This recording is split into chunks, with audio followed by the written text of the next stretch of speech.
Yung notaryo, wala na kami siya lang. Kailangan po manunong pa sa PNP. Yes, sir. Ang talaga namin PNP, 2 o'clock na. Tatakbo pa namin sa PNP.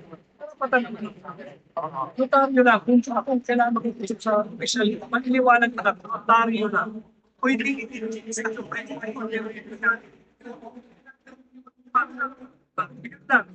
magantay kami dito. Notaryo lang PNP. Yes, sir. Pag-usapan kita. Sana po sir, ito. Ako sir, Yung isang center. Ako sir, ipadala na lang natin sir. Tsaka siya. Ito lang ako sir. Ito. Kasi para ulitin po sir, napupunta na. Ito siya eh. Bago pumirma si PRD, para maging, alam mo, paliwanag ko lang. Bago pumirma si PRD, kailangan sa harapan niya. Because he will attest na tama yung pinirmahan at sa harapan niya. Otherwise, mati-technical kami teniente. Alam mo, pakliwanag lang natin sa FP. Ito lang, isa lang, kami iwan. Ako sir. Hello, boss. Confirm lang natin sa iyo itong signature, boss. Ayan yan ha. Sa iyo yun. Yes. Alright. President, Sir President, Notary Public Utos, yung principal staff. Confirm ko lang po, ipapakita ko sa signature dito sa verification certification, binigyan ko sa insurance. Pinapanotaryo sa akin. Pakiconfirm po para ma-perform ko yung aking office as Notary Public. Ito, papakita ko yung signature niya ha. Sa papel. Matapat na ba? Ayan, yan. Ito, umawa. Sabi na lang po kung firma niyo po ito.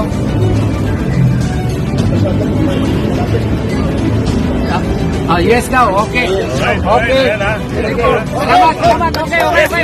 Thank you boss. Thank you po. Ferrari, salamat po. Thank you po. Boss, salamat boss. Salamat boss. Okay na, go na. Verification ni Presidente para may file na invitation. Para ma-file yung petition.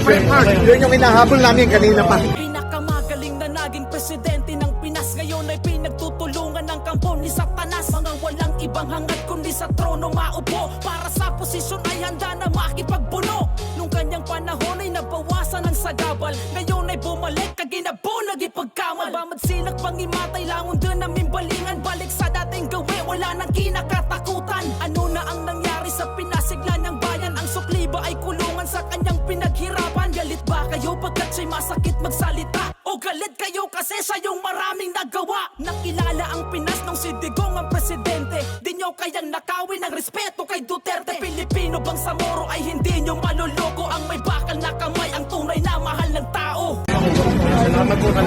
Abot pa. So, pinakonfirm ni AKRRD yung firma na ng tulong sa kapatid sa bata na